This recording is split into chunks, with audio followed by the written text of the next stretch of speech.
are the Hispanic, Haitian, Black Creole, Ogbanje white people gangstalking me in Los Angeles, also attacking Pam Bondi?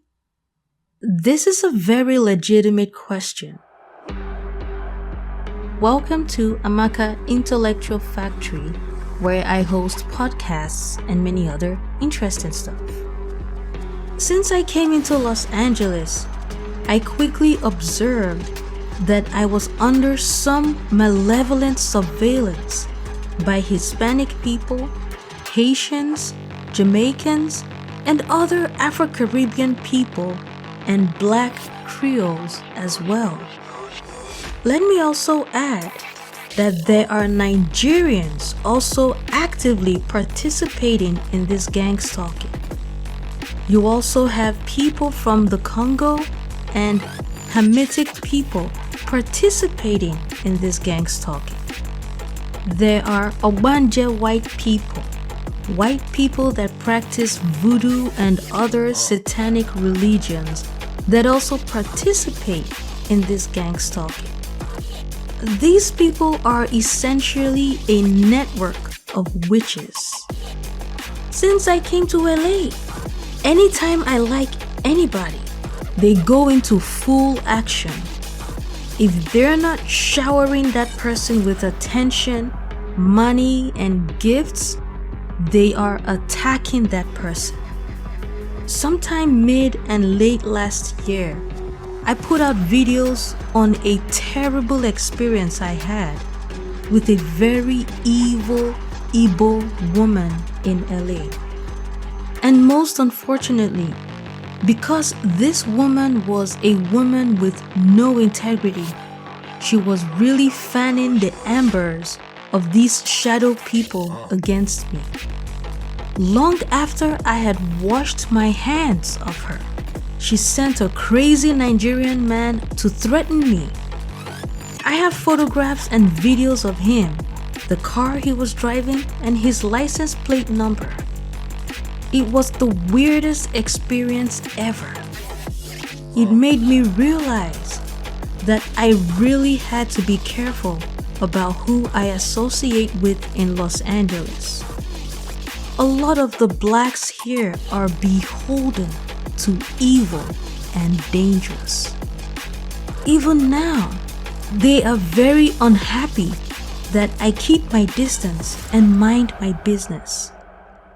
And this illegal immigration that America is dealing with is 100% tied to this network of gang-stalking sorcerers, especially because of the role Hispanic people continue to play in it. About that evil Jezebel that I just spoke about, you needed to see the way they showered this girl with awards. Award here, award there, award everywhere. As long as they thought I was interested in her, they kept on behaving that way. Even as I had moved on from her and on with my life, these people kept on stalking me, driving her type of car around me. And this is someone that I barely even knew. No sooner did I talk to her, did we fall out, and I moved on. It was that simple. But not for these gang stalkers. And what caused that fallout? Her demon temperament. Plus, I realized that these people have been doing a number on this girl for a while, actually. There's another lovely Igbo lady that I really liked before her, but she was not available. And I had to be careful so that nobody tries to hurt her or me. Because these people, they are dangerous. And when they do things like this to you, the intention is to make you go crazy or look crazy.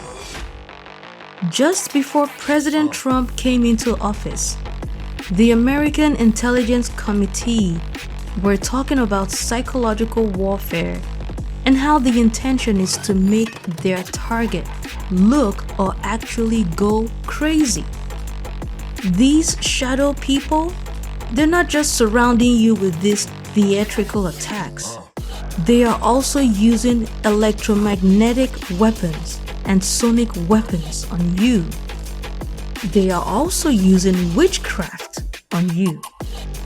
There are certain things that I have experienced in Los Angeles that I don't even know where to start telling you about them. They would sound so crazy to you.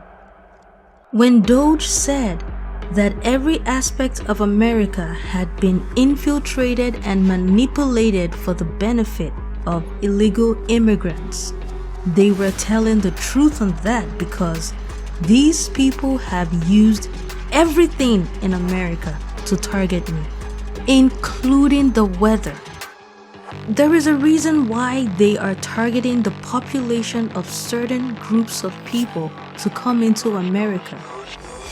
These are people that practice Satanism. People that there is no evil that you would tell them to do against an innocent person and they would not do. Take a look at the Hamitic man, East African man in my apartment. After a 16-hour work shift, I am completely beaten up, tired, and want to rest. But they know my schedule, and they wait for me to come home. Then they start making so much noise. I could be coming back from an 8-hour work shift with the intention of freshening up and going for yet another 8-hour work shift. I come home and they have parked a car in my parking spot. Or they put, like the last time, a very heavy ladder in my parking spot just to unravel me. I go to my parking spot and someone has masturbated on the wall of my parking spot. Their sperm is all over the wall of my parking spot. I enter my car and I literally can smell the stench of a man in my car. The radio in my car has been tuned to a Hispanic station. And I know I'm not the one that did that. My car is in good working condition when I get home. But I go to my parking spot and my tire is flat. I literally have to buy a brand new tire. Lest I forget, someone drew 2 oblong circles and crosses in the middle of the oblong circles on the ground of my parking spot. About 3 days ago, I discovered someone tore part of the rubber of one of the wipers of my window. A brand new car, mind you. I enter my apartment and I can see what looks like the broken nail of a woman with a nail color I know that I don't use. I also see boot prints of a man's shoes, just to mention a few. I have a young and handsome uncle that married a crazy Jezebel and had 2 children with her in America. Every time he calls, he's telling me that there are certain things that he is experiencing and he doesn't know how to tell me about them because I would call him crazy. And I tell him, trust me, I'm experiencing some really crazy things here as well, and I would not call him crazy if he wants to share these things with me. And when he does, it is still the same usual suspects messing with him. Most unfortunately for him, he went and married one of them and had children with them.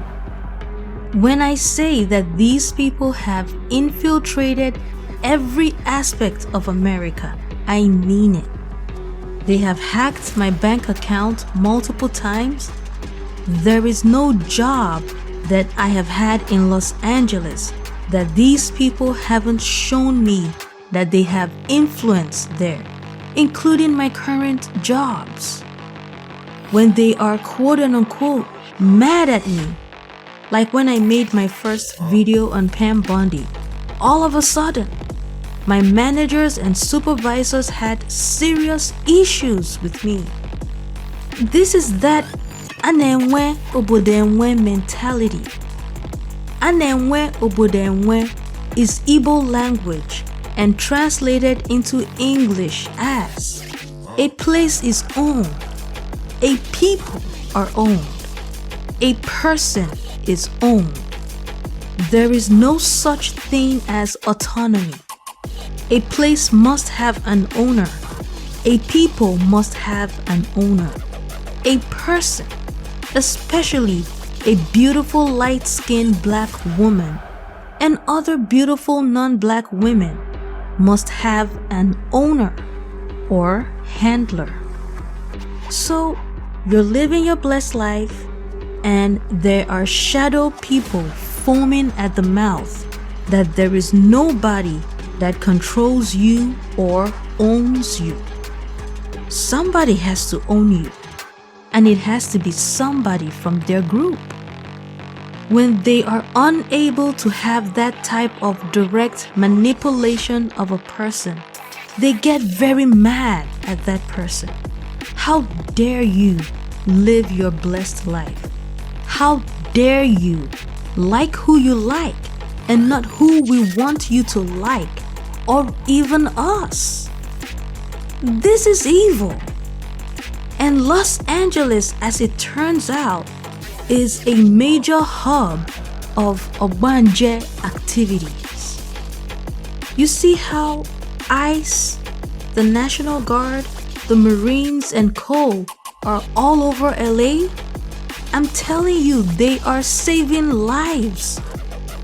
The whole purpose of illegal immigration is gangstalking, tormenting, and targeting people. I have observed and experienced gangstalking so much that I can now identify the perpetrators even before they start manifesting and the targets of gangstalking.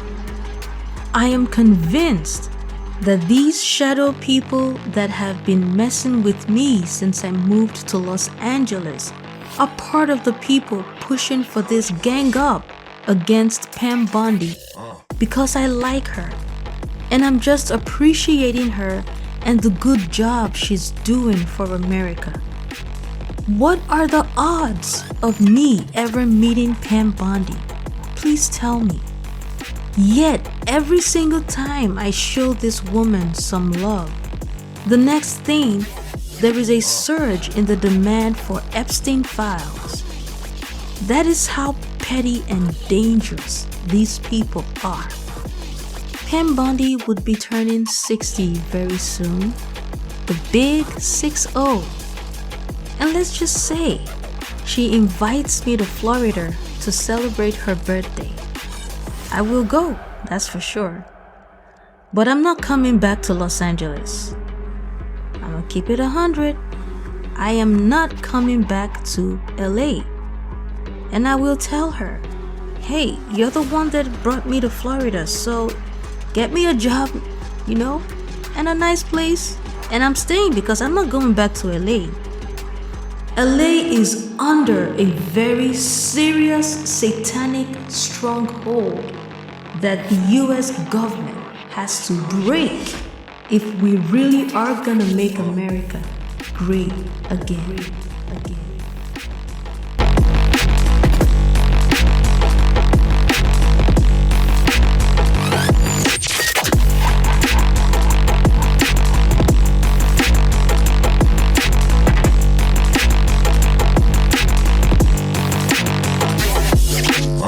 Well, that's all I have to say for now. Until next time, take care of your lovely selves.